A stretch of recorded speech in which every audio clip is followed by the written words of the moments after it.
Good evening, everyone. Escanaba was the last of the 6 teams in the American Legion Zone 5 baseball tournament to play its second game. The Cubs met the Menominee Red Wave, and Menominee getting things going in first. After a Landon Mako RBI single, Matt Hansen does the same, almost, but it's good enough on the fielder's choice to get Riley Haig safe at home, and it's a 2-0 lead. To the 5th, Tyler Skufka for Escanaba deep to center field.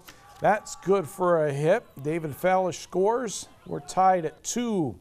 6th inning. Now it's Fallish's turn at the plate, and he lines 1 to center. Here comes Devin Olson chugging around third. He will be what you would think would be the insurance run. Cubs lead 4-2. But in the 7th, 2 on, 2 out, Ryan Woods. That's good for a single. Here comes Adam Nolde, and it's a 1-run ball game. Last chance for Menominee. Hansen grounds out second to first, and Escanaba escapes with the 4-3 win. Skufka finished with 7 strikeouts on the mound. Now the Marquette Blues needed to keep the Escanaba Cubs to just 2 runs to get the division part of the title, and they went up 4 quickly. Riley Lynch drives in Sam Liao. Bottom of this inning, Nick Vandermissen sends a chopper into center field, and that's going to bring home David Fallish and Skufka to make it a 4-2 ball game. But the Blues offense would not slow down at all. The throw to second here is off the mark, and it goes into center field, and Hunter Larson says, let's go for third. And he slides in safely there. Then Derek Stone would loft a fly ball to left. That's going to be good enough for a sacrifice fly, and Marquette would take a 6-2 lead. They go on to win 15-5, and Marquette and Escanaba will meet again in the semifinals tomorrow morning.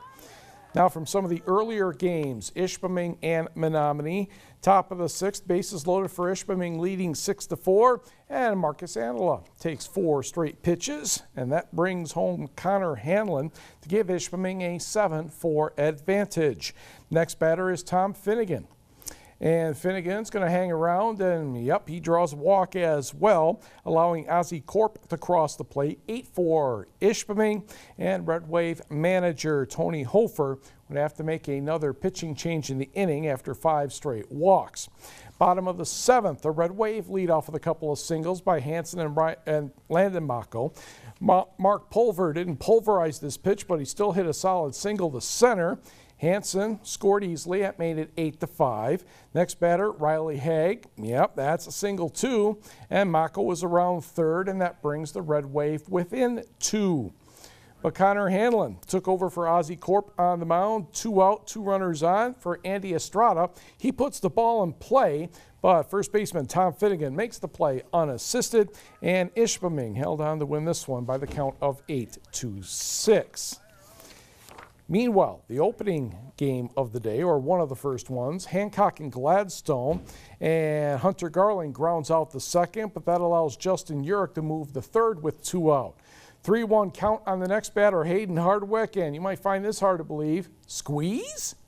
Yep, safe. I guess that it doesn't matter, and that probably sends a red flag to pay attention to all kinds of things. Indians lead 1-0. Second inning, Justin Brutzela batting for post 186. He's caught looking. Christian Tackman kept Hancock off balance with 6 strikeouts.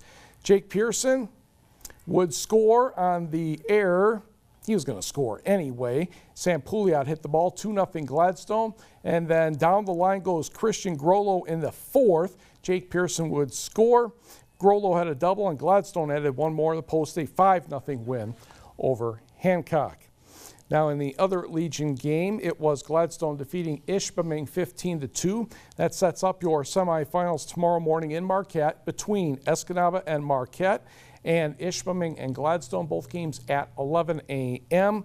The third place game, which is very important because the top 3 teams make the state tournament, is at 2 o'clock, and the championship finals at 2:30. Elsewhere, 15-16 softball, Onstead over Kingsford 9-8. This was in Grand Rapids. Kingsford eliminated. Detroit Rosedale in junior baseball takes care of Kingsford 12-2. And in 10-11 baseball, Iron Mountain North picks up a victory 9-5 over Tecumseh at Vicksburg. And in 9-10 minor baseball, it was Lincoln Park over Portage Lake, 5-2. Junior softball state tournament, Escanaba facing Constantine, and didn't take long for Escanaba's bats to get going. There's a base hit, but here's the defensive play of the day. Right center field, Maddie Kolich with the dive and the catch. Move to the fifth. Escanaba leads 4-0, and Taylor Gauthier unloads. They figured out it was finally gone. A 3-run homer. Escanaba had a 7-0 lead. They won by the count of 10-0, and Escanaba will face St. Clair in the state semifinals tomorrow afternoon in Indian River. Available on our website at uppermichigansource.com.